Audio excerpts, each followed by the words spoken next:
If you mashed up frisbee with golf, what would you get? The answer? Disc golf. Disc golf challenges players to flip a frisbee off a tee and down a fairway and aim for a chained basket a distance away. Instead of drivers, putters, and fairway irons, you have different kinds of discs. Dan Colgrove, a local player of the game, explains. Distance drivers, fairway drivers, mid-range. This is a putter and this is a putter. The biggest difference, I'll show you. The biggest difference is the rim more than anything. So a distance driver is going to have the wide rim, most of the weight's distributed out there. It gives you something to lock onto when you're gripping.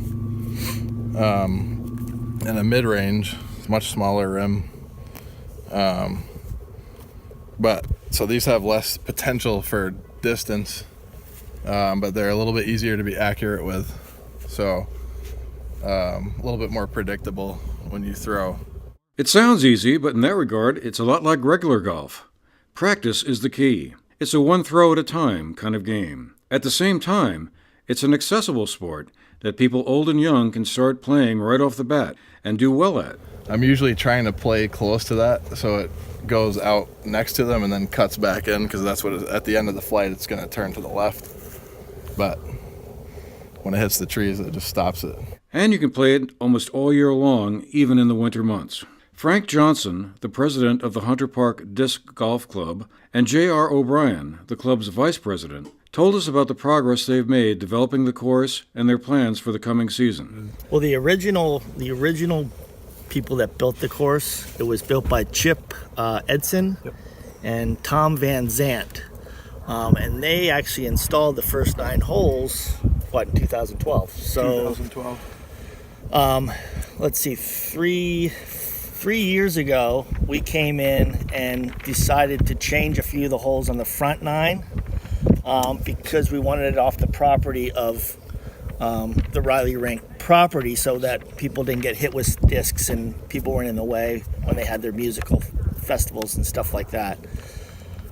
We also replaced the original 9 baskets with a much better basket, a more professional basket, which we installed 3 years ago? No. Yes, 2 years ago? 2 years ago. 2 years ago that we installed. And then we took the old baskets and we redesigned and made a new back 9 with the old baskets. And that's all from scratch. And we did pretty much JR and I and Hunter Park Disc Golf Club with maybe, 6 to 8 people. Yep.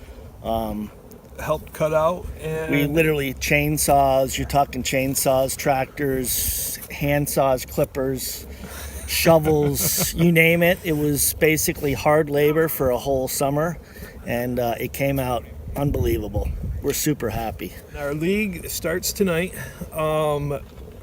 Tuesday nights at 5 o'clock. I am also trying to do an amateur league for those people that are interested in or just wondering what the course is about. We have 2 different tees, a blue tee and a white tee. Amateurs are like to play at the blue tee just to see how far they can throw, but preferably we like to see them play at the whites. That way they don't lose discs. They can find them easily. It's a shorter distance to the hole. They can work on their game from there, and throughout our whole 18 holes we do have blue tees and white tees. But Tuesday nights is our league play. We don't charge anything. It's at no cost. We play more for fun. We do some CTPs where we might give some discs out for closest to the pin. Thank you. On some holes. We play for tags. It's basically bragging rights, and basically whoever wins gets the number 1 tag, and so on and so forth. First, second, third, fourth, fifth, sixth. This is what we play for on Tuesday nights. So basically whoever gets the lowest score walks away with tag number 1, second lowest score, tag 2, and so on and so forth. So basically it's bragging rights. You hang this off your bag, and you show up the next Tuesday and you want to beat the guy with the number 1 tag. So you try to get the number 1 tag and get rid of the number 10 tag if you got it. So it's more of a fun thing, it's something to play for.